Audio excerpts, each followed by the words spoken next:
tell him keep working hard because we may have to, I think there's going to be a time for you before this season's over with. You know, you don't have to just necessarily get stuck, with two guys.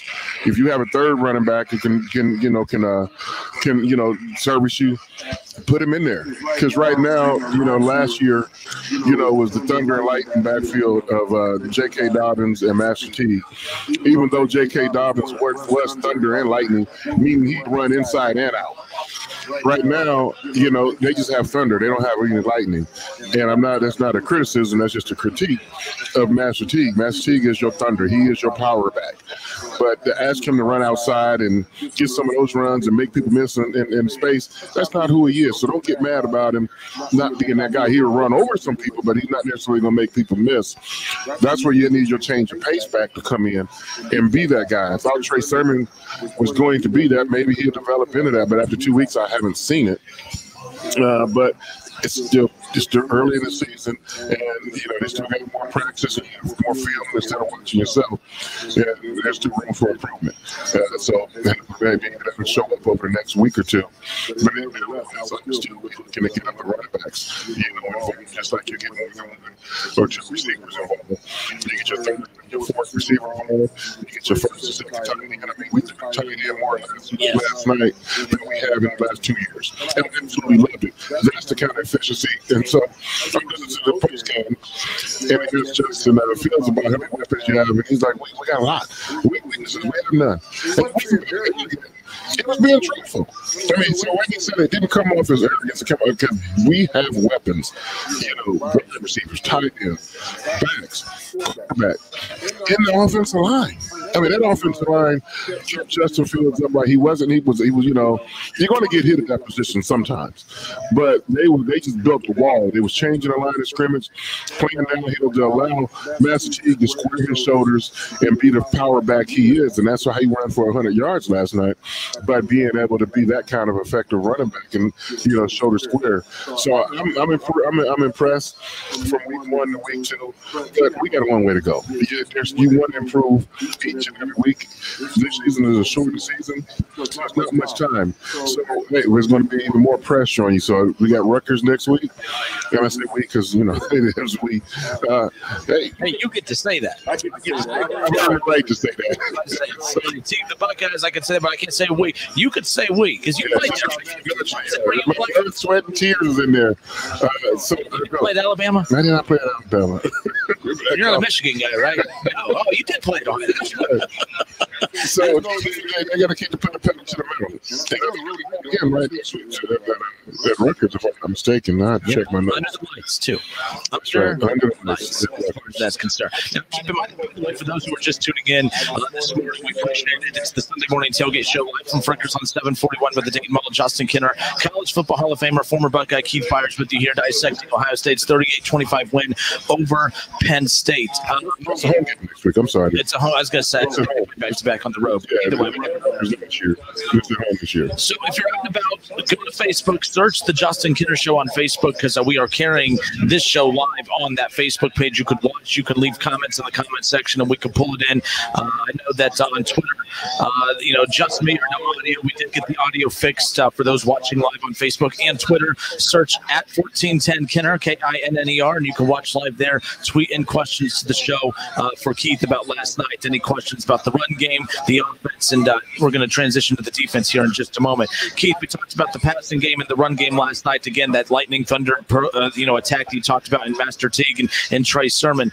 But the receiving end, Ohio State made history last night for the first time ever in program history for a program that's not a lot. They've won 1 or 2 national championships. They've won some games here. This is a dominant program that just had something done last night for the first time ever in program history. Back-to-back games with 2 receivers having 100 reception yards or more. Chris Olave, 7 receptions, 120 yards, and 2 touchdowns. And how about Garrett Wilson just continuing to make his presence felt back-to-back weeks with 100 or more receiving yards, 111 yards last night on 11 catches. 1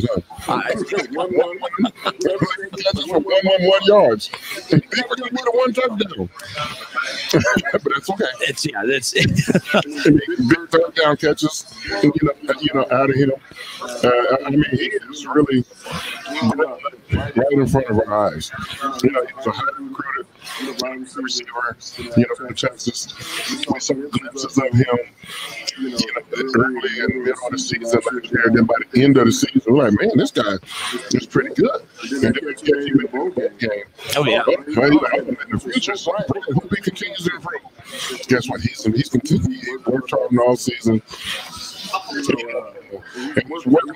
just returning punts. He only had an opportunity to return punts as a freshman. Now he's returning punts this year. And, he used him. He's like a Swiss Army knife. He's running the ball, he's catching the ball, returning punts. Just unbelievable. And if he was on any other team, in the Big Ten, maybe even around the country, he would be the number 1 receiver. He's the number 2 receiver. Say he's the number 2 receiver. He could really have 2 number 1s. The things like you said about Wilson, Chris Olave. Yep. Silky smooth. 7 catches for 120 yards, 2 touchdowns, and just reference touchdown passes are on anybody's highlight film. Just unbelievable. Just call him the big B's head. Just Chris Olave when this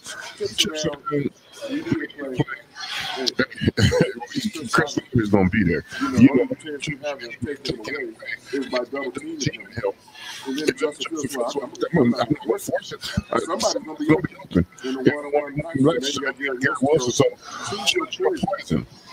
Now, if you want to double both our wide receivers and play combo coverage, boom.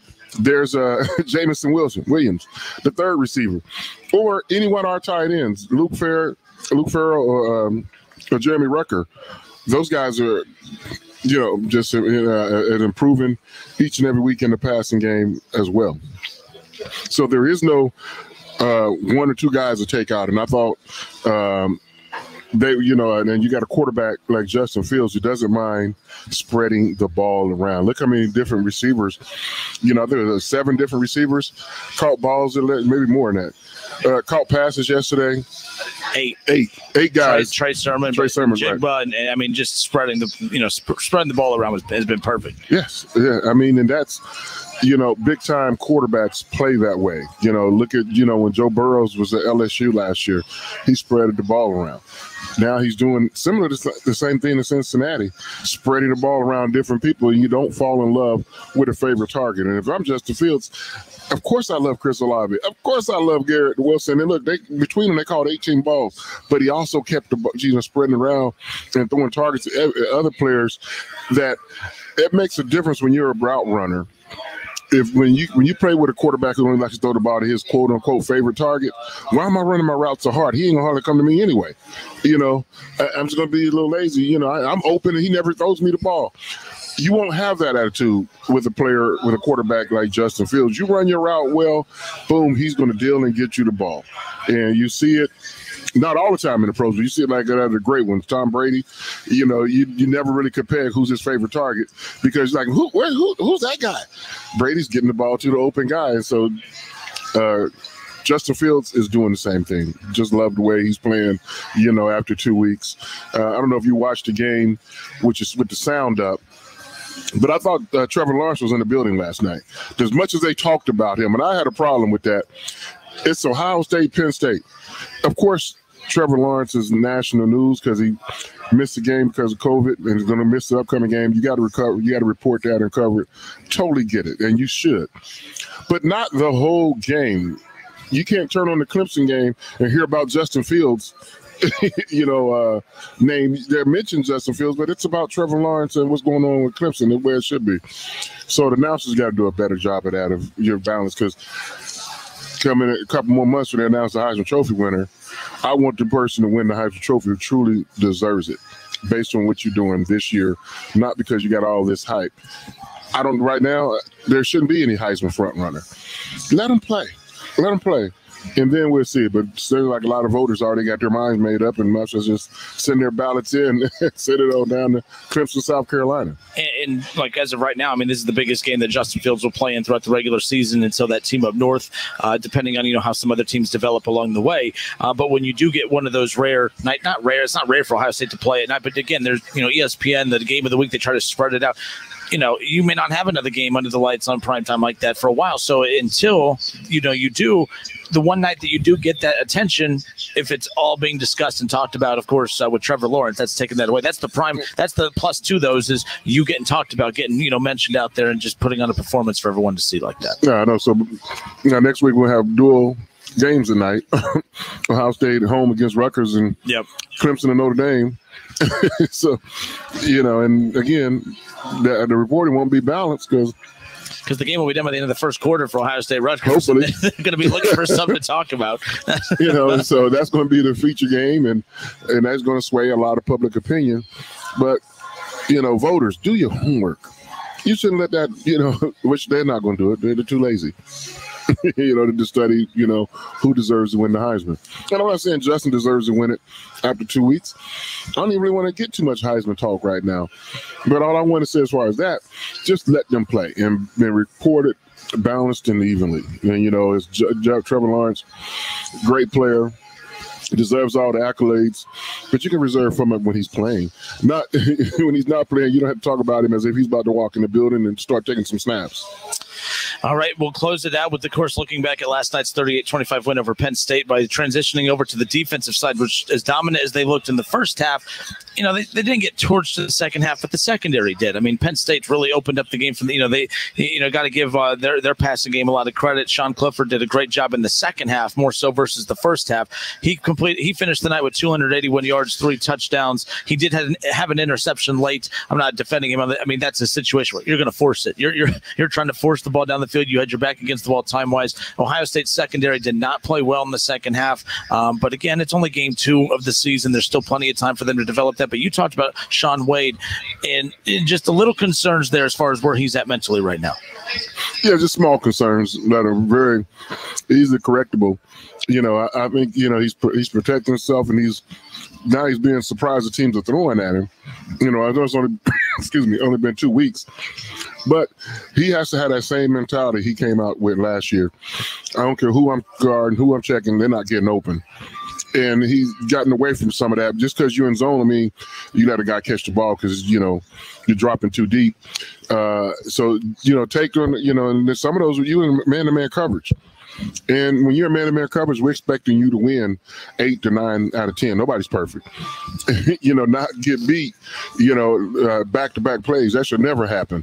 And I'm sure the defense coordinator is going to get on about it, and rightfully so. You just keep your mind locked and loaded on this season. You opted out to turn pro, and then he was able to opt back in. Now you opt back in, I'm happy you're back in, but be all in. Yeah.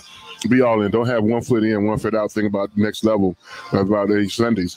Let's take care of Saturdays. Sundays will be there. Take care of Saturdays first. So I know it may come off as a little criticism, but it's okay to criticize all players on the team. I don't care if you're a superstar or not. That's how you get better. By criticism and praise. So if you can take the praise, you got to take the criticism. So you need a balance. So Shaun Wade wasn't your best game last night, but shut me up and ball out the way I know you're capable of. All I want is all you got. And I know he's got better in him, and he's going to play better. Last night, too, just, how about that? Looking at this defense, too, the linebacker play was much better last night, which was one of my biggest concerns as far as heading into a matchup with Penn State. I thought that they were going to attack the linebackers more of Ohio State and not the secondary, and they did quite the opposite. But last night when the linebackers needed to make plays, Tough Borland and company, they made plays. That was refreshing to see because if you fine-tune the secondary, which I have all the confidence in the world that they're going to do, if you keep getting better each week at linebacker as well, and the pass rush is going to continue to get better as those guys filling in on the new spots on the D line.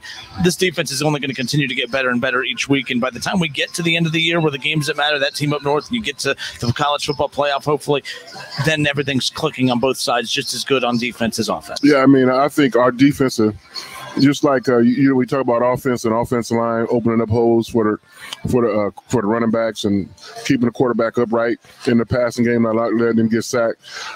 The same thing applies on the other side of the ball. Our defensive tackles last night played outstanding. Haskell, Garrett, Togiai, they played outstanding. That freed up the running backs to be able to fly and make plays in the backfield and in the cover tight ends crossing patterns. And it starts up front. I mean, Jonathan Cooper tackling the whole backfield in that one play. That was Bosa-esque as far as it was. Sam Hubbard. Yeah, Sam Hubbard did. Sam Hubbard did first for the Bengals. But I think that our defense got helped out by Penn State's lack of imagination in the first half. They were only running one play, read option. There was only, and they exposed their quarterback to a lot of hits. And I was like, oh, they wasn't no toss plays, no options, just read option. No off tackle, no just handoff and, just try to get someone pulling guard or anything. And I was like, wow, that's really easy to defend. And so it played into the hands of our linebackers. And then they did what they're supposed to do, make them pay. If they don't have no imagination to try to trick us, and then they made some adjustments in the second half in the passing game, but in the running game, it was the same running play. Read option, quarterback draw. I'm like, really? That's not going to work. But got to give our linebackers credit, safeties, everybody credit for, snuffing it out. And they overall, I'm very, very impressed with how the defense played. They improved from last week to this week, especially last week. They got gashed in the first half by Nebraska, run a lot of misdirection and things of that nature, quarterback keeper and all that stuff. And they cleaned up that, and it's still even more to clean up. And I was happy to see them blitz. With our corners, we got to, we need extra pressure. And so, hey, our corners are good enough to cover. So why not put more pressure on the quarterback and make him get the ball out of his hand? And they was able to do that. Got to do a lot better job, on these slant routes, that's easy. Both of those things are very correctable. So kudos to the defense. I'll get into my show a little deeper dive tomorrow. But my grades on the defense is I definitely give the defense a solid, B, B plus even, and the offense gets an A, and the coaching, I give the coaching a B plus. Also, special teams, we didn't talk much about that. Special teams, you got a C to C minus. And that's only because we won. We left points on the board. 2 chip shot field goals. I don't know how bad his injury, Blake Hobble, I don't know how bad his injury is. And the backup, Dominic DiMaggio, they both missed 22-yard field goals. It was like, come on, guys, a 20 and a 22-yard field goal. We can't have that. That's 6 points. Yes, we won 30, we scored 38, but that should have been 44. And all these little things that, we win a big win, we missed a couple extra points, a couple of chip shot field goals. No big deal. It's a big deal. It's a big deal. So there's always room, to improve. So nobody relaxes. Keep everybody in their P's and Q's, and then that's something they're here about all week. And I'm expecting our kicking game to be a whole lot better next week. If that was a tight game, we would be like, come on. It's and that's why, too, like when people say, I'm being negative, a lot of times when I'm, analyzing how a team's performing, it's not about who they're playing. It's about how they're playing. And sure, there's some teams you can get away, like the margin for error is a lot larger for some opponents in some games than others. And last night's a respectable opponent that you did need to make sure you didn't make enough mistakes to beat you. But when I see mistakes being made in any game against any opponent like this, I start thinking about how those mistakes could be magnified come college football playoff time. When those teams are the ones that you're looking at saying, man, we don't have room to breathe. We don't have room to make those type of errors. So I'm with you on that. It's just not being negative. It's thinking big picture. It's not how they play. It's how we play. Yep. Of course, we still won the game. Hey, but we missed the field goal. It was only a field goal. Only a field goal? It wasn't like no 55-yarder. It was a 20-yard field goal. So those are good things that Ryan Day can help keep the players' attention. And I'm always about, celebrating victories. It's hard to win. I never take it for granted on any level. So when you win, enjoy it. Enjoy it for 24 to 36 hours. By day 2, by Monday afternoon, hey, that's over. It's on. Let's turn the page now to Rutgers. After they won the game last night, all the way to bus ride home or plane ride home, all back to Columbus, all day today, you wake up, feel good about it. Let's watch the film and go have lunch or dinner afterwards, feel good about what you did yesterday. Your work, enjoy it. But tomorrow afternoon, it's all over. Turn the page. Just get better. All right, good stuff. 457-9464. If you want to call into the show, give Shay Neal a call back in the studio, and he'll get you shifted over to us. We'll get to your questions live here on the air. Plus, you can find us on Twitter at 1410Kenner. Tune into the show that way. Tweet in your questions or head to Facebook, search The Justin Kenner Show. You can leave your questions in there as well. We are live out here at Frickers on 741 by the Dayton Mall. It's our Sunday morning tailgate show, recapping the big college football Saturday, always recapping Ohio State's big game on Saturday. And when we come back, we're going to dive into the NFL side of things and walk you right up to all the big 1 o'clock kickoff games around the NFL. Your Browns and Raiders will kick off coming up at 1, as well as your Cincinnati Bengals taking on the Tennessee Titans. We'll take a look at some of the top matchups around the NFL here in Week 8, and we'll take any of your Buckeye questions when we come back. Don't go anywhere. More of our Sunday morning tailgate show live here from Frickers when we come back. Home has meant everything this year, and Lowe's has all you need to make your own holiday magic at incredible prices. Like fun inflatables for the lawn starting at $19.98, artificial Christmas trees starting at $99, and GE holiday lights starting at $2.98. Because gifts for home bring joy to all. Lowe's, home for the holidays. Find holiday decorations, gifts, and great deals at Lowe's.com. While supplies last, selection varies by location. See sales associate for details. U.S. only. Get in the zone, AutoZone. Welcome to AutoZone. What are you working on today? If you're looking for new headlights and wipers, we recommend replacing in pairs. That way you'll have better visibility, especially with the weather changing. And there's no better time to do the job than during our first ever visibility event, October 25th to November 1st, where AutoZone Rewards members can get a $25 bonus reward when they buy 2 select Sylvania headlights and 2 Rain-X wiper blades. Restrictions apply. See terms at AutoZone.com/rewards. Get in the zone, AutoZone. What do you get when you talk to a Dell Technologies advisor? You get someone who understands there's an art to listening, who's able to hear more than what's being said, and can provide tailored small business solutions that make you feel truly heard. I understand. Let's get started. For advice on everything from laptops to the cloud and solutions powered by Intel vPro platform, call an advisor today at 877-ASK-DELL. Right now, Allstate has almost as many ways to save as there are types of music. Save for being a new customer. Save for driving safely. Save for driving less with pay-per-mile insurance. Visit Allstate.com or contact your local agent to get a quote. Find out how much you can save today. Allstate. Now that should be music to your ears. Not available in every state. Savings based on early signing, discount drive-bys, and mile-wise. Savings vary based on how you buy. Subject to terms and conditions. Allstate Fire and Casualty Insurance Company and affiliates, Smith Brook, Illinois. The average time a resume spends on an HR manager's desk is 7 seconds, and most of them are tossed aside. Now imagine if one of those resumes belonged to Yasmin, who was living in a shelter, juggling 3 jobs. I had to be resilient. That's something that you can't teach. We rely so much on a resume, yet it could never tell the full story of someone who had to be independent and take initiative. And that's how I handle every project I get. Discover new ways to develop great talent at gradsoflife.org. Brought to you by Grads of Life and the Ad Council. Hey. Oh, hey, Deb. I thought you were the radon test guys. The who test guys? Didn't you see the papers Sunday? The Surgeon General issued another lung cancer warning. Oh, like the cigarette warning? Yeah. They're saying we have to get our houses tested for radon. I don't smell any radon in my house. That's because radon is an odorless, colorless, tasteless gas that seeps into your house from underground. Does this story have a happy ending? Yeah. You'll be a lot happier once you get your house tested. Learn more. Visit the EPA at epa.gov/radon. That's epa.gov/radon. All sports. All the time. Right here on 1410 ESPN Radio. 1, 2, 3. It's the ESPN Dayton hashtag We Want to Get Paid Cash Contest. Be listening every hour for the word that wins and enter it at wingam.com. WING 1410 Dayton. Dayton's ESPN Radio.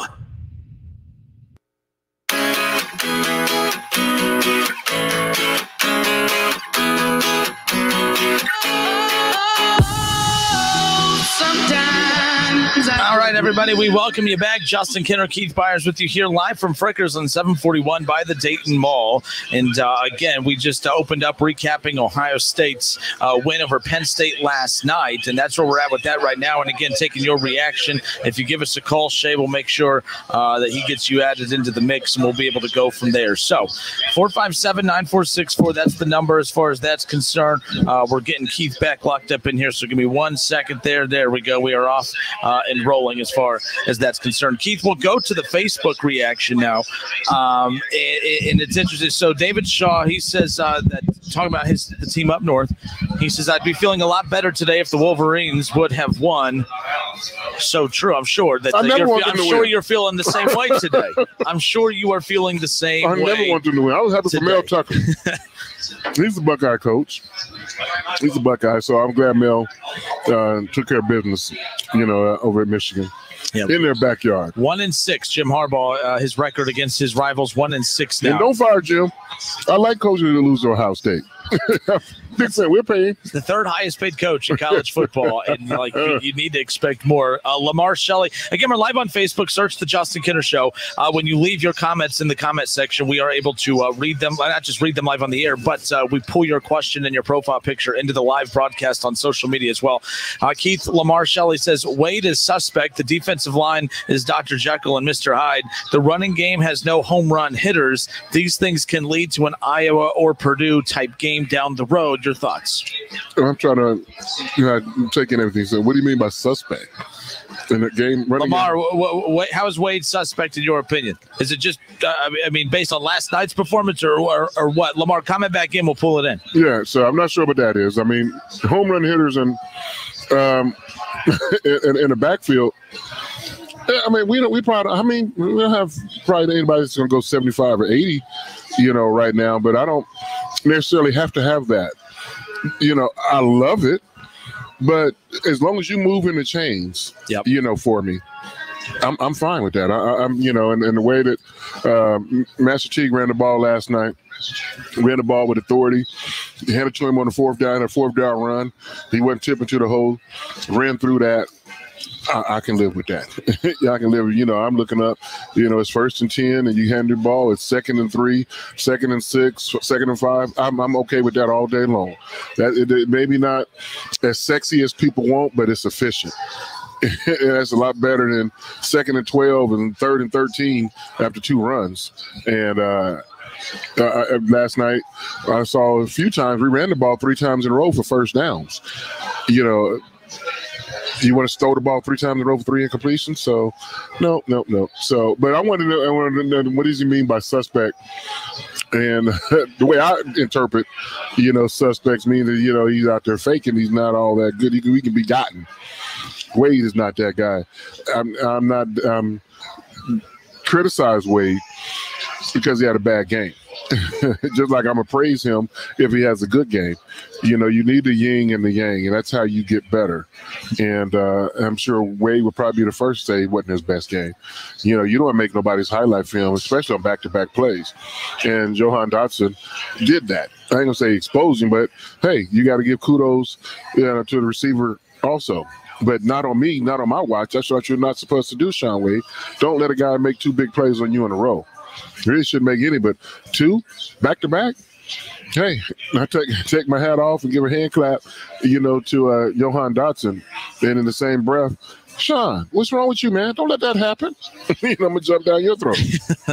Hey, so here's the deal. So Lamar Shelley comes back on Facebook after saying that. I'm trying to wait for this to pop up on the screen. There it is. He's not the Okudah, Ward, Roby type corner. Ricky White from MSU and college football playoff team receivers might expose him. So he chimed in with that. Okay. That's to be determined. What we saw out of Wade so far, we've liked and loved. That's why, he had all the hype. But to say he's not Jeffrey Okudah, that's unfair. That's still to be determined. Well, he's not. They're 2 different people. Exactly. So no, I know what you're saying. Exactly. Yeah. I get what he's saying, but we will see. It's only 2 games into the season, and he comes back with 3 interceptions over the next 5 games. Wait a minute. He is who I think he is. These guys to play that way. It's game two. And here's the deal. I mean, and look, a lot of times through most seasons, you do play a big opponent in game, like your second game of the season. But this has been an off season unlike no other. Wade was prepared to play when the season was supposed to start on time, was going through all the drama of whether or not there'd even be a season. He opted out to declare for the NFL draft days before the Big Ten finally announced they're coming back. Then he had to opt back in. Then he had to mentally get back into. This has been a off season unlike any other. So I'm a guy that's usually critical. I'm giving him the benefit of the doubt. And sometimes people, in the way the media tells certain stories, when they talk about he's a shutdown corner, they think that means that a corner can't get beat. Every corner has ever played this game has gotten beat. So any of your favorite defensive backs of all time, they've all gotten beat, and they've gotten beat for touchdowns. You can start for there is no shutdown corner in the sense that you can't catch nothing on me. Yep. Anybody can be beaten. Anybody, they blocked Michael Jordan's shot before, believe it or not. Kobe Bryant's had his shot blocked too. LeBron James had his shot blocked too. It was a foul. That happens. You all can get dunked on. So it happens. You can get beat. Deion Sanders got beat. I was there witnessing. I seen Deion get beat. The one thing. So I'm not mad at him for getting beat. I'm just saying, hey, at the end of the day, we need you to make more plays on him than he makes on you. And it didn't happen that way for Sean Wade last night. Master Teague, this is the last thing I want to say on the running game. We're going to switch over to the NFL, here in a second. This transition period right now for Ohio State with the run game. You lose J.K. Dobbins last year. This reminds me when Ohio State lost Zeke to the draft. You had Mike Weber the next year after that. Yes. Did produce you 1,000 yards, but it didn't look as flashy as what we saw from Zeke. Master Teague in the run game. And then even when we like what we saw out of Weber. Yep. And then Weber's, pulled his hamstring, and we got a freshman running back's going to start. By the name of J.K. Dobbins. Well, we don't know what he got. Wow. But Weber, you better get healthy quick because we got a nice little freshman that's pretty good. But this reminds me of this transition year. So when Zeke left and Mike Weber was the featured back, and now you have Master T being the featured back. This reminds me of that situation when Zeke left and Weber was the featured guy. J.K. leaves. Now here comes Master T. I see a similar situation happening coming into next season when you have Trayvon Henderson, number one running back in that in that class coming in. It could be one of those where we see that second, cycle coming again. Right. He's not replacing Master Teague, but Master Teague's a good quality back, just like Mike Weber was. But again, it's always the person replacing the flash that gets the least respect. It's always the next flashy thing coming. Right. And that could be Trayvon Henderson. I don't know. A lot of time between now and then. All that matters is this season. But one thing about my point is, all we do is reload. Yep. Weber got it done. Teague's getting it Who done. was there before Okuda and Garnett? a Marshawn Lynch, laundry list. Denzel Guys, Ward, as far as that's concerned. DBU, exactly. For Best in America. No, they can have DBU. We the BIA, best in America. Y'all can have the university. We the best in America. All right. So here's the deal. We're switching gears. NFL. Did you hear about ESPN's new 30 for 30? I have not. It's about your Cincinnati Bengals. Maybe not yours. Not mine. I just live in the same state as them. Okay. So Bengals fans are upset with me. Okay. And also, I'm curious on the local team. So we're in Dayton, Ohio. Yes, what is the local team here in Dayton, Ohio? Cincinnati Bengals. But even though this is the local. You're talking about football? Yeah. About the Bengals. But it's Dayton. It's not Cincinnati. It's not Cincinnati. So last night someone said, I get tired of you bashing the local team. And I said, well, we don't have the beauty part about Dayton is we don't have a We're free agent. We're free in Ohio. I said, and the last I checked, I haven't wasted any airtime bashing the Dayton Triangles. I said, the only team that I have, taken shots at has been the Bengals. And let's be clear, if they were undefeated or 5-2 or 6-1 and I'm taking shots, then I'm a troll. Then I'm wrong. But when there's issues with the team, I'm going to point it out. That makes me a troll, then fine. But if I'm going to be called a troll, I'm going to take it to troll status. So I did. Well, before you do that, let me say this before you tell me. Okay. Would you say Dayton overall is a Browns city over the Bengals? I think it's 60-40, 55-45. I would say 70-30. Because the Bengals are the new team in town. I'm older than the Cincinnati Bengals. So are the Browns, though. No. The Browns are. No. The Browns have been around since the 30s.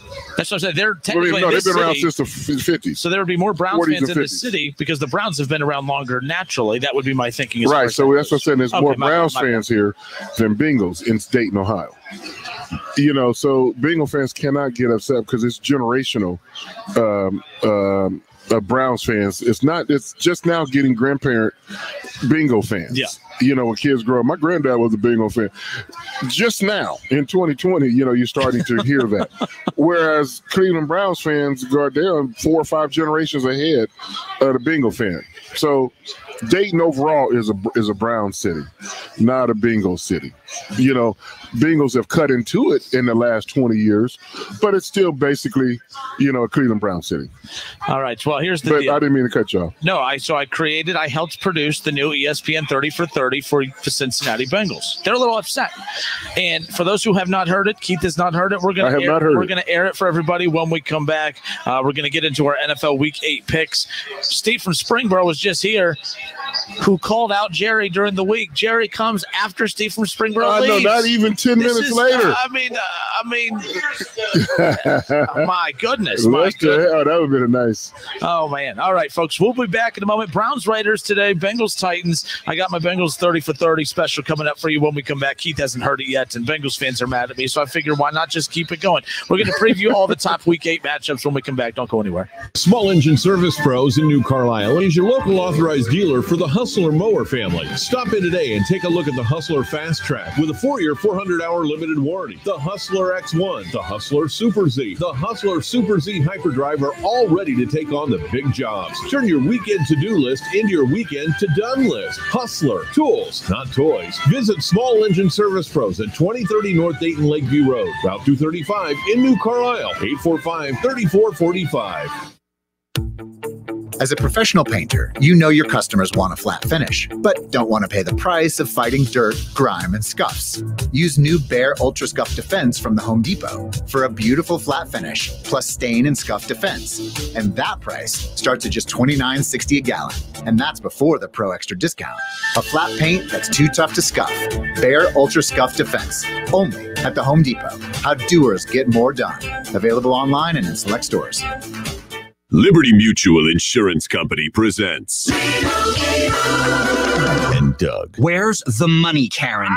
I'm sorry, the money? The money you saved by having Liberty Mutual customize your home insurance, so you only pay for what you need. Oh, that money. I used it to add to my collection of clown paintings. Take a look. Amazing. Wow. Liberty, liberty, liberty, liberty. Only pay for what you need at libertymutual.com. Jay Farner here, CEO of Rocket Mortgage. Making the right financial decisions has never been more important. When you turn to Rocket Mortgage, we can help guide you to those right decisions now when they matter most. Mortgage rates are near historic lows, so now is a great time to call 8338-ROCKET. And if you need some extra money, a cash-out refinance could give you that financial boost you're looking for. Call today at 8338-ROCKET or go to rocketmortgage.com to learn more. Call for cost information and conditions. Equal housing lender. Licensed in all 50 states. And MLS number 3030. In a military warehouse south of Washington, D.C., a USO stuffing party is in full swing. By the end of the day, volunteers will have stuffed over 10,000 USO care packages, packed them in boxes, loaded them on trucks, and sent them on their way to our soldiers in Iraq, Afghanistan, and military bases around the world. They'll stuff them full of things that most of us take for granted, but that our troops don't often have. Things like toiletries, playing cards, candy, books, little things. Little things that carry an enormous message to our troops. Little things like thank you, like we'll never forget you, like we're behind you 100%, like we love and cherish each and every one of you. Little things.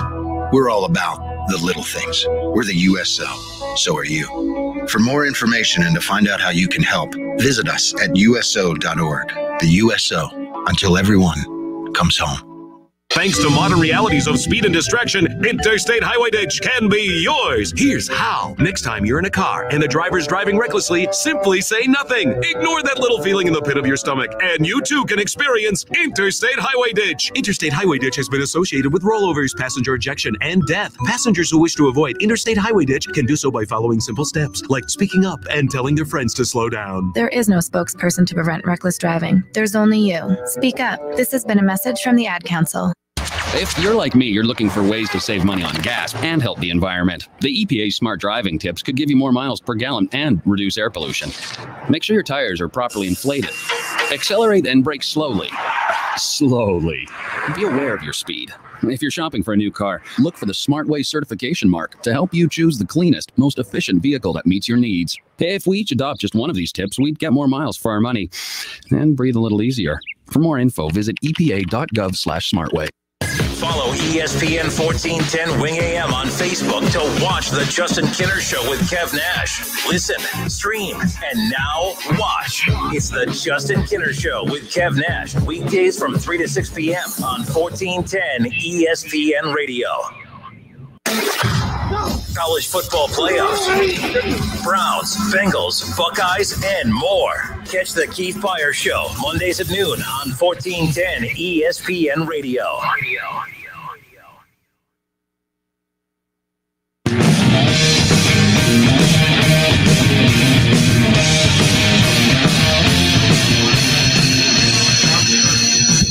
All right, everybody, we welcome you back. Justin Kinner, Keith Byars with you here on 1410 ESPN Radio. So here's the deal. We're live out here on Frickers 741 by the Dayton Mall. And, of course, you know, Jerry arrives after Steve from Springboro leaves. And these two have been going at it for quite some time. It's just back and forth. And it totally just, you know, comes to a head this week, mainly because you have the Browns and the Raiders head today, Keith. So again, you know, it just adds to the fire as far as these two. It never ends, huh? Exactly. So, but no, appreciate everyone that's been coming out today here live at Frickers on 741 by the Dayton Mall. Charles from Troy came out. The cool part for you too, I'm sure, is seeing all the cool Keith Byars paraphernalia that's out there. How about that? And everything. I mean, last week rookie cards, or I should say cards galore. Today a signed ticket. Was that from the Illinois game? It was an actual game ticket for the Ohio State Illinois game 1984. When you lost your shoe. I lost my shoe. When you lost your shoe. I've met at least the conservative number of at least 3 million people that were at that game. Did a stadium that set 90,000 people at the time, but somehow it was 3 million. He was 90. It meant 3 million, but he was there. He was 13 years old, and he's got the ticket to prove it. No, Charles, I do believe you. Okay, yeah, but Hal McCoy always says, you know, he always laughs because, you know, his time covering the Reds. No matter what, like, he's covered every Reds game, and there's certain things that happen at Reds games where there's always, you know, not a lot of fans there. But yet, no matter who he talks to, every fan he runs into always happens to be at the ballpark that day. Night. Like, there's only like 40,000, you know, it could fit about 40,000. So, but somehow there's about 80,000 people that were at the game that night when something happened. But hey, you know what? That's the beauty part of it. You'll never know. But man, if they were crazy, but I believe you, Charles. Yeah, I believe you. It adds to the value of it, right? Yeah, he was in the student section. Guess how much the ticket was? Oh, that was in the student section. Yeah, he was sitting in the student section. How much? $16. $16 hairs, huh? That won't even get you parking. That's not now. even parking. That's things changed. Holy moly, that's cool. What's the weirdest thing that someone has brought for you to sign? Oh wow, the weirdest thing. Like your family never had like a garage sale, and people are bringing you stuff from your garage sale that, like, I bought this from your parents back in. No, mine was somewhere else when you said that. So not much. I don't like to sign shoes unless they're my shoe. Yeah, you know, I have people put their foot on you know, hey, will you sign my shoe? No. Hey, let me touch your shoe. Oh, no, I'm not signing your shoe. Hold up, like, because I'm assuming they had nothing else for you to sign. So yes, they want me to sign their shoe. I'm like, no. I mean, I've had, you know, I've been out at autograph appearances before, and I've had women come up and ask me to sign their breasts. Yeah, me too. Yeah, I didn't do that. I did not do that. I'm like, that lawsuit waiting to happen. I just don't think it's going to end well for me. Yeah, so I'm not going to do that. Unreal. You know, no, thank you. I appreciate the offer, but I better pass. That's not going to end well. We are live again here at Frickers 741 by the Dayton Mall. We're going to talk some NFL now. But again, I told you about the new ESPN 30 for 30 that I helped produce. So, Shay, get it locked up, queued up. 30 for 30, Cincinnati Bengals. I made this just for you. Check it out. Well, yeah, I'm partway satisfied. I like your show, but there's times I just have to turn it off because you're so negative to the Bengals. What if I told you that Bengals fans need to realize that Kinner is always right? That 1-5-1 is not better than 5-2. They are so backwards. Like, do you remember when the Bengals were going to the playoffs and everyone knew they were one and done, and they used to say, "Well, at least we made the playoffs. You guys get the bottom pick." That almost winning games doesn't count for anything, and that winning games actually matters. See, we're not surprised because this is how Joe Burrow always plays. He's always good. He always picks up over 300 yards. He always throws touchdowns. He always runs for touchdowns. He does, and what's his record? Oh, 1-5-1. What if I told you that Bengals fans are delusional? That's the Cincinnati Bengal way of thinking. It's the new ESPN 30 for 30. Our team may be a joke, but at least we like our quarterback. Produced by Justin Kinner. Who the hell would want to play for the Cincinnati Bengals? Coming this spring. So what'd you watch? I would watch. I'm glad you found it funny. I don't know why they didn't find it funny. I have no clue why the Bengals fans did not find it so funny. Funny. I like at the video. Who the hell wants to play with the Bengals? That's cool. I tell you what, regardless of the shots that I take, one thing when you are a bad organization, the one quickest way to turn things around is to find your quarterback. And no matter what little troll Kinner has to say about the Bengals organization, at the end of the day, the one thing that they have found is their quarterback moving forward. And when you find your quarterback, it makes it easier for ownership to justify spending dollars to play. Right. Maybe Andy Dalton for Mike Brown, and I'm going to give the Bengals the benefit of the doubt. If I'm going to poke fun, I got to make sure I say something positive. If maybe Andy Dalton was the type of quarterback that Mike Brown just always said, look, I just, if I overspend for this guy, it's not worth it because we have Andy Dalton at quarterback who's good enough to win us games. And, I think the Browns did that approach with Baker Mayfield where they thought that they had something that maybe they don't now, but they thought they had this big playmaker, with his arm ability. So they overspent. Is that when they went and got Odell Beckham? Odell Beckham Jr. And then you start, then you bring in Kareem Hunt. So maybe the ownership's like, okay, we have our quarterback. Now let's just go all in. It's a gamble, but let's go all in. I feel like we can reap the rewards of that gamble. I think the Bengals could be in that same spot with Joe Burrow where we might see some uncharacteristic roster decisions moving forward because if you have your quarterback and you might take more risks when you have a quarterback like Joe Burrow, free agent wise and money spending wise, because it might pay off. When you had Andy Dalton, he's good enough to win you games, but you didn't want to risk overspending for talent out there that may not benefit. And like the Browns made that mistake with Baker getting OBJ because it just never meshed. But it's going to be interesting to see how Joe Burrow changes the Bengals' approach to getting talent because they got away with not doing it with Andy Dalton. They're not going to get away with it with Joe Burrow moving forward. No. And but also one of the differences when with the Brown with Baker Mayfield, they didn't draft a wide receiver the same year they drafted him. Yep. You drafted Joe Burrow's first round. Second round, you draft T. Higgins. So the sky is the limit, for both of those guys right now to continue to grow together. And they are starting, to grow together. It's only been 7 games, but, T. Higgins hasn't had that breakout game just yet, but he's gotten better every week. We caught 5 for 5 last 5 catches on 5 targets last week. So he's getting better. And you continue to add the talent that way. So right now, personally, the NFL is a bottom line business. And a lot of times the bottom line starts with the W's and the L's, not just, your salary structure. And that's how, Zach Taylor is going to be evaluated. But the Bengals are trying to build something. You may not always see it in wins and losses just yet. But, you have something to hang on to right now. With being not only Joe Burrows and T. Higgins and Mixon, you got some young guys that haven't hit their peak yet. Joe Mixon prior to him, he hasn't peaked out yet. I think Joe Mixon can be better this year than he was last year. Giovanni Bernard, he may be at the apex of his career, with the Cincinnati Bengals, but still has good, quality, got some good years left in him. Maybe not his maximum year, but so there's still time to put pieces to the puzzle with it. But you want to cut into what the Kansas City Chiefs are, because that's how you got to do. Hey, they're a conference champion and the Super Bowl champs. If you want to beat them, how do you measure up against them? Well, if you want to make it a little smaller, in your division. How do you measure up against the Steelers and the Ravens? The Ravens have won the division with the last 2 years. Been the Ravens. Yep. How do you because you got to pay them twice. How you measure up against them? And right now, Cincinnati, coming up, empty in those games. Yeah, as well as the Browns. And keep in mind today, the Bengals will be without Joe Mixon, so you're going to have to rely on Giovanni Bernard as far as that's concerned. Some other Bengals news from earlier in the week too. The Bengals traded away Carlos Dunlap, and they had a butting of heads there.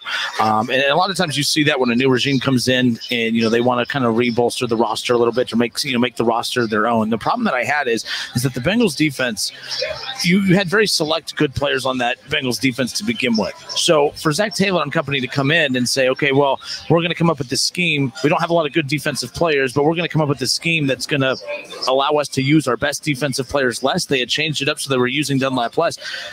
That's strange to me when you don't have a lot to work with. Now, if they want to come in and phase him out, that's fine. They want to move on from him. But what's the role of an organization in communication with the player? Teams that moved on from you multiple times throughout your career, what was that communication like? Did Carlos Dunlap handle this wrong? Or did the Bengals play a role in not handling the communication part properly when it comes between both parties? That's a good question. You, for instance, you were a veteran, like for you and the Eagles, you were a good veteran player for the Eagles. Right. They owed you that respect to come to you and talk to you. Did they? Yes and no. Okay. Yeah, I mean, when I left the Eagles, my situation was different. They wanted me to stay there. But, wanting me to stay there with your lips and wanting me to stay there with your wallet is two different things. So they had taken a hardball stance, like, this is the money we're offering, we're not moving. Really? Really, we're not going to move. We want you to come back here. We love you here. We want you to stay, but this is all we're going to pay you. Okay. So that's first year free agency, way back in 1993. Yeah. That seems a long time ago. Never said out loud. But other teams made better offers. And I was like, match this. I ain't even telling you to beat this offer. Match it and I'll stay. No. Deuces. I got to go. I tried. I waited till June to go to Miami. Free agency started in March. So that's all. How hardball the Eagles were. They just we just knew that they were going to play on my heartstrings. Like, Keith ain't going nowhere. He knows we want him here. He knows he likes it here. He's got a house here and everything. He ain't going nowhere. But I didn't want to leave. And I was like, I didn't make no secret. I don't want to leave. I want to stay, but y'all got to meet me halfway on this thing. No, so I had to leave. So when I left Miami, that was a different situation. I started Sunday and was released on Tuesday. Yeah. So that's a quick turnaround. I was like, thank you. I can't wait to get out of here. And I love the Miami Dolphin organization. I just hate the people that was running it. And I still got a great relationship with the Miami Dolphin organization now because those people that run it are no longer there. So when I left New England, I had it was a similar situation in Philadelphia. We want you to stay here. We've had you've been here for 2 years. We love your veteran leadership, but it's your decision. If you want to stay, we'll sign you. If you want to leave, we understand that too. I was like, okay, I'm glad you understand because I'm going. Yeah. I don't want to play for Pete Carroll anymore. I mean, I like him as a person, but not as my coach. And I want to go down the road, I-95 down to New York and play my last year with the coach I really love, Bill Parcells. And so that was fun. It was okay. So I don't have no bad feelings with the Patriots or the Jets. So with that being said, I had Carlos Dunlap had 7, 8 years here. Yep. He's earned that respect for the Cincinnati Bengals to have some kind of, it should have ended much more better. But that's the Cincinnati Bengals. And that's not excusing the Bengals, but they're not a well-run organization. That's the biggest knock on them. Yeah. How else would they? You ask them to handle it the right way? They don't know how to do that.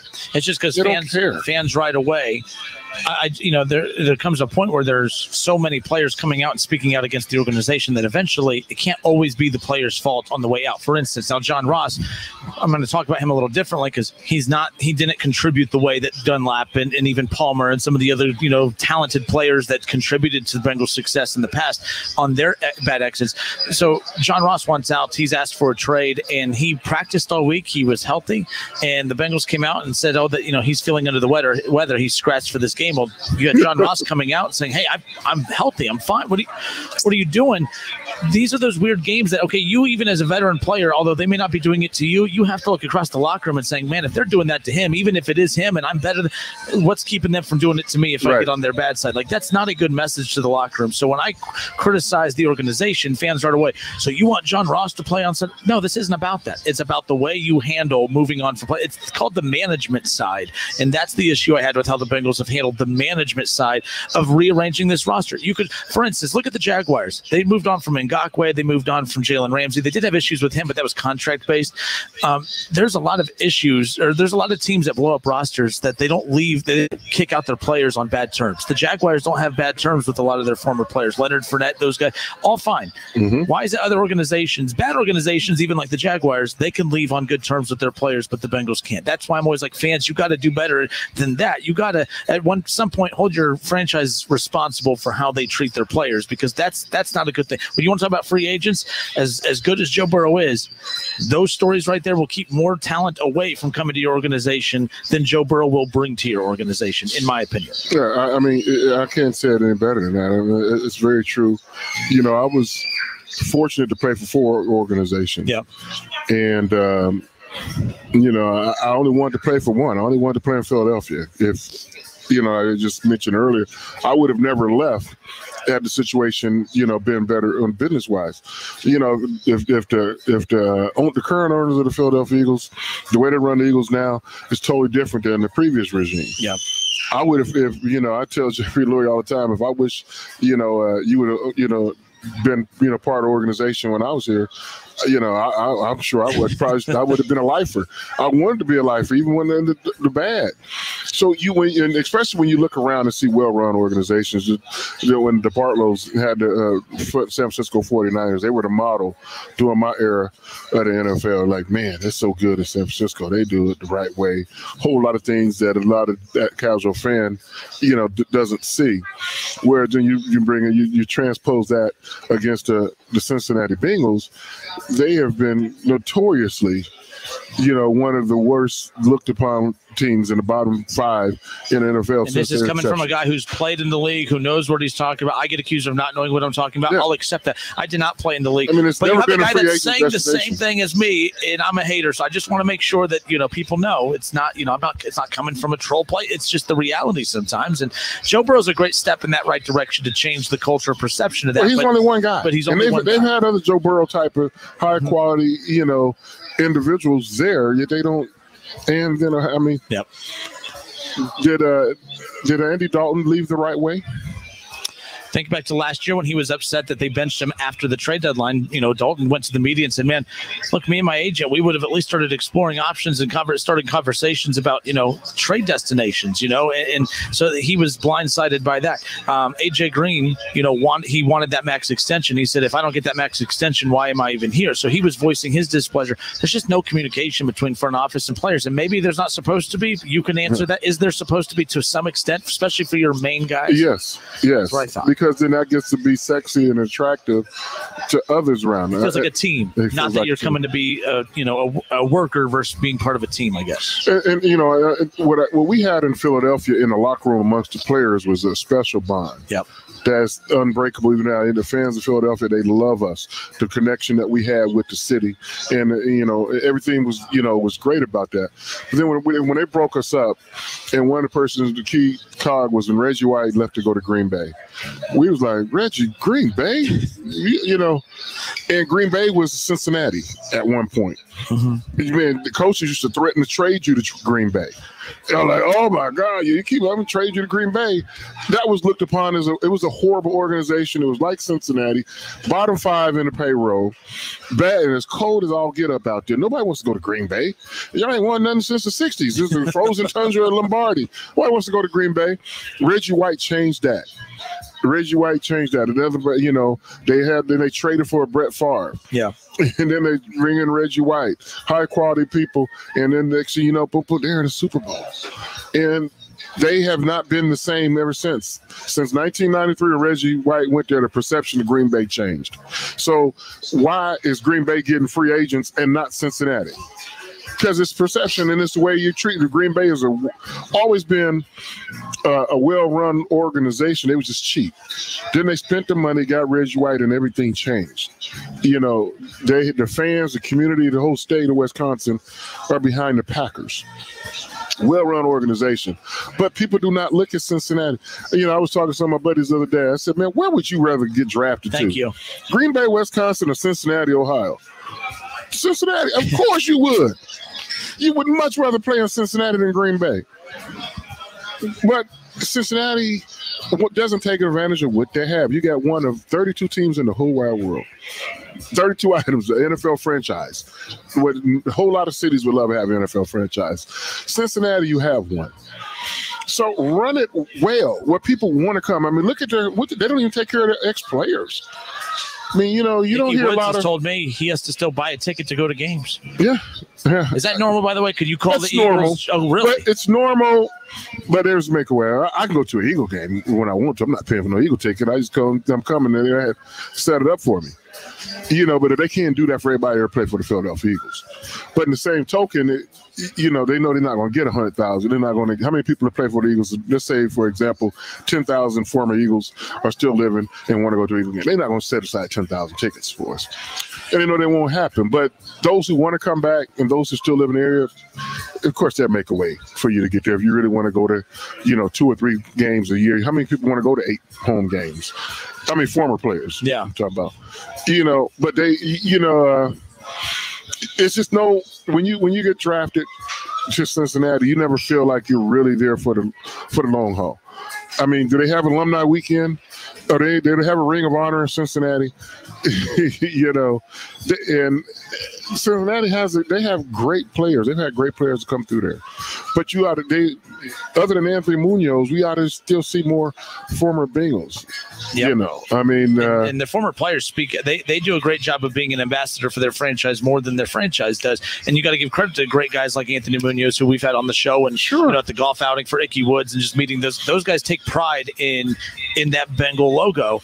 And I have sensed I don't have any sense of that for the current players today. No, but they should have more Cincinnati things using alumni players, you know, in the area, in the greater Cincinnati, Dayton area, so they can be impactful. You know, you go up around Cleveland, you'll see, you know, different Cleveland Browns, former Browns players at different sports bars and different media. You just see them more connected. Whereas when I was living in Florida, you know, the Miami Dolphins reached out to the alumni players and kept us involved in the community. Yeah. You know, of South Florida, not just Miami.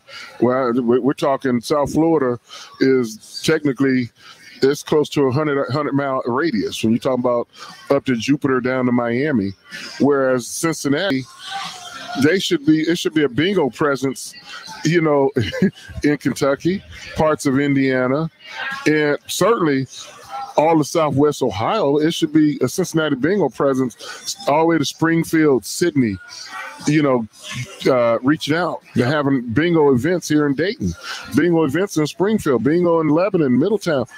But Cincinnati, whatever they do, they keep it, you know, just downtown Cincinnati, a few blocks around away from the stadium. They don't reach out into the community and say, hey, let's go by Frickers and see, you know, a couple of ex-Bengals, you know, here, you know, talking to Keith Byars and Justin Kenner on a Sunday morning, getting ready for the bingo game.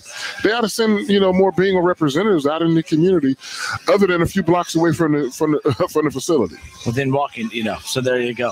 All right, Justin Kenner, College Football Hall of Famer Keith Byars with you. Speaking of Frickers, we're live here at Frickers on 741 by the Dayton Mall. Bengals Titans. The Titans line is now at 7, a 7-point favorite for today. I thought that was actually a pretty close line. Cincinnati's at home. About 12,000 fans. Derrick Henry and the Titans coming in. A 7-point line.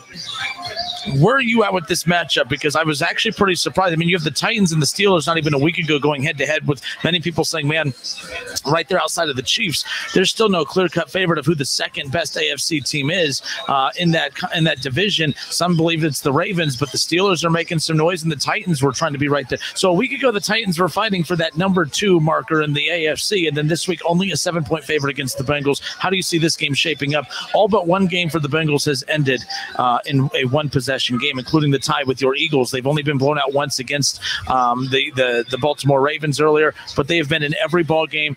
And as my argument has been, I don't think Cincinnati's as bad as what they try making it out to be. If your offensive line is good enough for your quarterback to throw for 300 yards a game, if your defense and offense are good enough to have you within one possession of every game, how bad are they? They are bad enough to maybe, to where you need your margin for error is obviously pretty small, but they can't be as bad as what they are pretending to be when they are in every single game. You know what I'm saying? Like, they're not like the Jets. That's bad. The Jets are bad. They're a 20-point dog today. That's bad. 7-point dog. You're in every single game. Your quarterback's throwing for 300 yards, even though you're trying to tell people how awful this offensive line is, which it is. But you see my point. It can't be as bad. It can't be as bad as what they are trying to make. They're only using that as an excuse for 1-5-1. But really, you got to be held accountable. 1-5-1. You've only been blown out once. It's a one-possession game and a tie in every other game. You got to be expected to win those. Joe Burrow has to be expected to win those. So does Zach Taylor, even though Burrow's a rookie. But we can't say, oh man, he's not playing like a rookie, but then not hold him to non-rookie standards at the same time. Right. I mean, I think when you are 1-5-1, or if you was 5-2, those organizations are 5-2 and 1-5-1. Yep. Everybody has to buy in, and right now, I know it's easy. Sounds like I'm dogpiling on the Cincinnati Bengals, but I've never looked at the Bengals as one whole organization. It's all been a lot of finger pointing. It's us and them, and you got to get everybody on the same page, and everybody needs to be, held accountable. And I mean, so when you talk about on the field, because a lot of things happen off the field affects what's going on the field. So from the player-coach standpoint, they have all lost 5 games. And there's not reason why they've lost 5 games is because of the defense. They lost 5 games because of the offensive line. No, they lost 5 games because of the rookie quarterback. They've lost 5 games for all those things I said, as well as the coach. The coach is a part of these 5 losses. Some of the decision-making that he has made along the way. I mean, they're a first down away from beating the Philadelphia Eagles in regulation. If they just get a first down and don't give Carson and don't have to punt the ball across, first down, you win the game. Yep. In regulation. So some bad coaching, some questionable coaching calls there. So it's all of that because you got to break it all down and analyze the whole situation and figure out why you are where you are at and be honest with what you see. And you got to make adjustments along the way. I mean, and it starts up top with your leadership and the head coach. Is he in over his head? It's easy to make all the calls when you're not the main guy. But when you got the big whistle, you're in the main seat, where you make growing pain. This is your first head coaching job. So are we going to have to live with your rookie mistakes too? Because you're not a rookie no more. You're a second year, but it's still rookie from the standpoint. This is your first time being a head coach. And you are 23 games into your tenure, and you've won 3 games.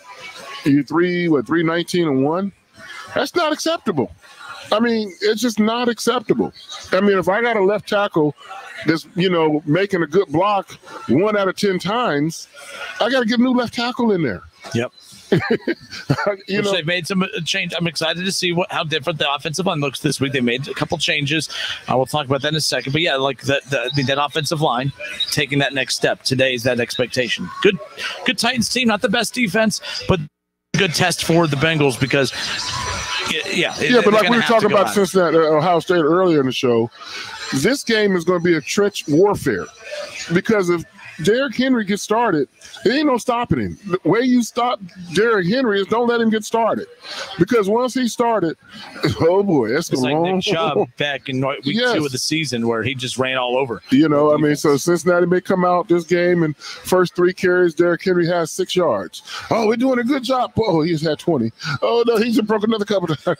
You got to keep it. You got to put it on Tannehill. You got to take, and then on the flip side of that, with Cincinnati Bengals offensive line, move the chains. Keep Derrick Henry and Tannehill on the bench. Yep. Move the chains, and put points on the board. And, it's going to be, I say move the chains, but that shortens the game. And then that's how it comes down to a 1-possession ball game. And it's a matter if you make the play or do you not make the play, especially in the fourth quarter. All right, again, we're live out here at Frickers 741 by the Dayton Mall. We'll move on now to the Cleveland Browns. First of all, so last week we got Jerry here. He's excited for this Browns-Raiders matchup. How about that, Jerry? The line, the line, he was here already. He was Steve from Springboro was looking Steve for was him. listening too. Yeah. I'm just saying, he was upset you weren't here. He was ready to go. He had a couple hard ones. He was ready to go.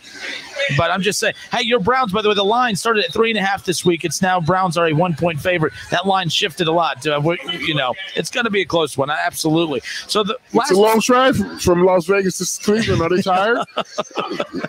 Yeah.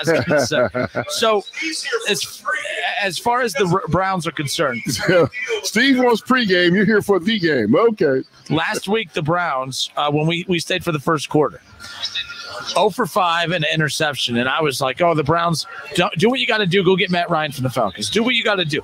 Well, when we left, it was a completely different Browns team. It was a completely different Baker Mayfield. 295 yards, 5 touchdowns, 4 go-ahead touchdowns in the fourth quarter alone. Baker Mayfield was So are you telling us to DVR the game if we want the Browns to win? Don't watch it. I'm so gonna we stay don't for watch the first it. possession or two and kind of get feel it out a little bit.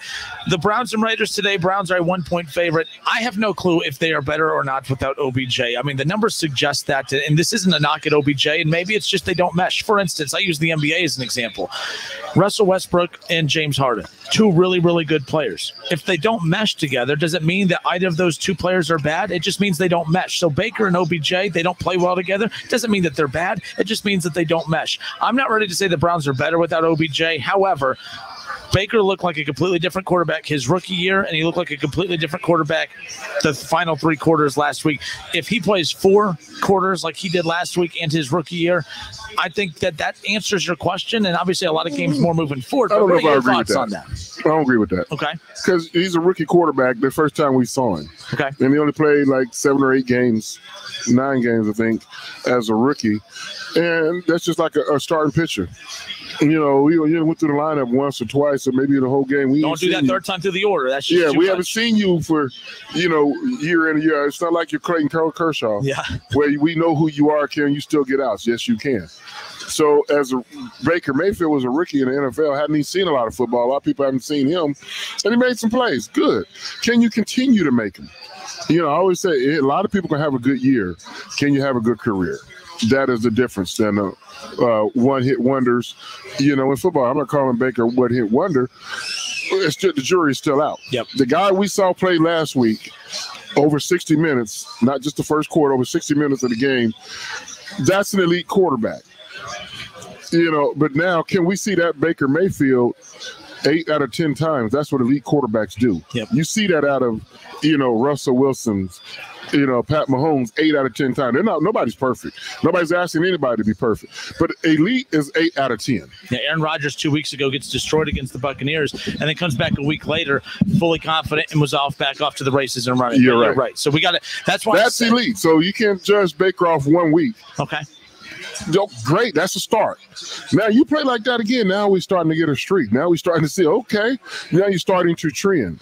But if we see the Baker from 2 weeks ago to show to be Pittsburgh, well, luckily they ain't playing Pittsburgh. Exactly. So but no, you're right. But you grade that. Pittsburgh, we give him an F. Cleveland, he gets an A. It depends on how low an F we give him, but let's just say we gave him a high F. He got a 50. Cleveland, he got a high A. He got 100. That's still 50, ain't it? That's 100. That's 70. That's 75. You got a C. So he's average. 1 high grade, 1 low grade is somewhere in the middle. That's average. See, this is what I used to have arguments with my parents about. You sound like me trying to convince my parents that I was a pretty good student. I'm average. You're average. Dad, I'm average. Average. So Baker's an average quarterback. Prove you otherwise. Absolutely. That's just the last 2 weeks. He's an average. All right, they got Derek Carr and the Raiders again. 1,700 yards on the season for Derek Carr, 13 touchdowns. The Browns still without Nick Chubb. They have the bye week next week. Browns are a 1-point favorite. As we close the show out, Keith, your prediction, the Browns and the Raiders, who wins this one today? I'm going with Cleveland. I think because of Odell Beckham, I'm not in that party say they're better without him. I don't agree with that. But they're going to make them play a little differently. So maybe the team will respond differently and spread the ball around like you did last week without Odell in there. So I got the Browns, winning the game. All right. I have by the way, Steve from Springboro, when he left earlier, Jerry, he did predict the Cleveland Browns win 27-17. 27-17. The Browns beat that. The over-under went down 2-47. That's a low over-under considering both teams' weaknesses being on the defensive side. 34-31. He predicts the Raiders over the Browns. I think so. You got the Raiders by 3 and Steve has them by 10. So there you go. You got the Browns by 10 and you got them by 3. So for the Browns today, I predict the Browns win this one 35-24. That's where I was earlier in the week, and I'm going to say 35-24 Browns. 11-point game. 35-24 Browns over the Raiders today. And I'm giving their options. I have no points.